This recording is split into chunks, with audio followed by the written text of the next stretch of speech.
से पहले उस बड़े सवाल से ही शुरू करते हैं जो दशकों से हमारी पॉलिसीज की धुरी बना हुआ है। सवाल ये कि आखिर भारतीय कृषि को इतने लंबे समय से संकट में क्यों माना जाता है। और देखिए, इसी सवाल का जवाब ढूंढने के लिए एक के बाद एक कई एक्सपर्ट कमेटियां बनी।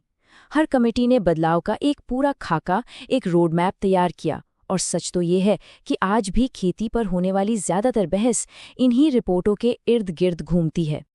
तो चलिए इस सफर की शुरुआत करते हैं साल 2000 के मध्य से, एक ऐसे रिपोर्ट के साथ जो किसान कल्याण पर होने वाली हर बहस का, हर चर्चा का एक तरह से कहें तो आधार बन गई।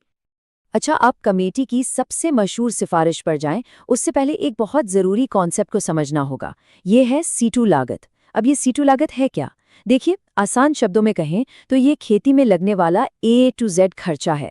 मतलब सिर्फ बीज, खाद, पानी का पैसा नहीं, बल्कि इसमें किसान और उसके परिवार की मेहनत का मोल, अपनी ही जमीन का किराया और जो पैसा लगाया है उस पर ब्याज, सब कुछ शामिल होता है।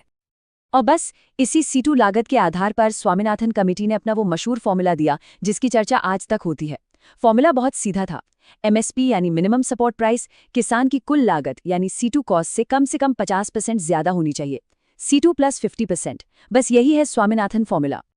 लेकिन एक मिनट, ये मत सोचिएगा कि कमेटी ने सिर्फ MSP की बात की थी। नहीं, बात इससे कहीं ज्यादा गहरी थी। उन्होंने जमीन पर किसानों के कानूनी हक को पक्का करने की बात की, सिंचाई और पानी बचाने पर जोर दिया और फसल बीमा जैसी स्कीम लाने की सिफारिश की ताकि किसानों को एक फाइनेंशियल सेफ्टी नेट मिल सके। तो ये एक पूरा पैकेज था। तो स्वामीनाथन कमेटी ने एक तरह से एक मजबूत नींव तो रख दी थी, लेकिन इस सोच को आगे बढ़ने में और नए विचारों के आने में करीब एक दशक का समय लग गया। फिर आए साल 2015 और 2018, जब दो और बड़ी कमेटियां बनी और इन्होंने पूरी बहस को एक बिल्कुल नई दिशा दे दी। हाँ, तो 2010 का दशक आते आते अब जो चर्चा थी ना, वो किसान की लागत से थोड़ी आगे बढ़ गई। अब फोकस इस बात पर आ गया कि भारत का जो पूरा का पूरा फूड सिस्टम है, जो बड़ी बड़ी संस्थाएं से चलाती हैं, उनमें सुधार कैसे किया जाए। और इस दशक में दो बिल्कुल अलग लेकिन बहुत जरूरी प्रायोरिटीज सामने आईं। एक तरफ थी 2015 की शांता कुमार कमेटी। इनका मेन फोकस था कि जो मौजूदा सिस्टम है, खासकर FCI यानी फूड कॉर्पोरेशन ऑफ इंडिया, और जो सब्सिडी देने का तरीका है, पहले उसे ठीक किया जाए। और फिर दूसरी तरफ थी 2018 की अशोक दलवई कमेटी, जिसने एक बहुत ही बड़ा, एक एम्बिशियस गोल रखा, 2022 तक किसानों की आमदनी को दोगुना करना।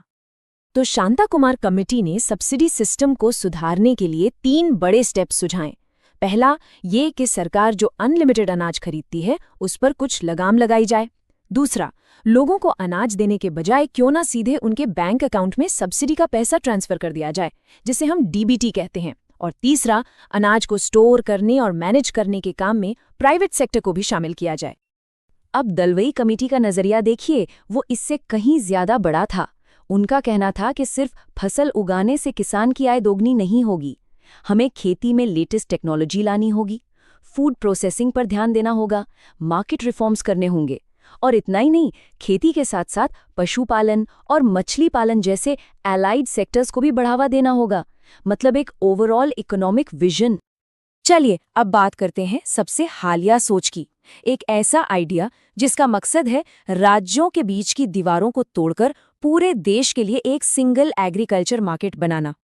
तो इस सोच का मूल मंत्र क्या है? यही कि टेक्नोलॉजी और पॉलिसी को मिलाकर एक ऐसा सिस्टम बनाया जाए जहां एक किसान, मान लीजिए पंजाब में है, तो वो अपनी फसल तमिलनाडु के किसी खरीदार को भी अच्छे दाम पर बेच सके। और इसके लिए रास्ते क्या सुझाए गए?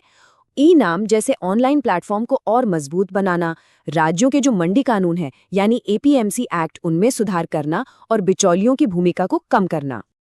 तो हमने स्वामीनाथन कमेटी से लेकर दलवई कमेटी और नीति आयोग तक की सिफारिशों को देखा। इतने दशकों के एक्सपर्ट सलाह के बाद क्या कोई एक धागा है जो इन सभी को एक साथ पिरोता है? कोई एक बड़ी बात जो सब में कॉमन है? और इन सारी रिपोर्टों का निचोड़ शायद इसी एक लाइन में है कि भारतीय खेती को फायदेमंद और सस्टेनेबल बनाने के लिए रोडमैप तो कई बार बने, रास्ते कई बार सुझाए गए, लेकिन असली चुनौती वो हमेशा से इन सिफारिशों को जमीन पर उतारने की रही है।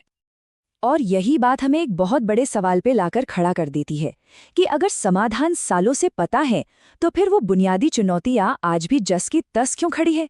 शायद रास्ता जानने और उस पर चलने के बीच का जो फासला है वही भारतीय कृषि का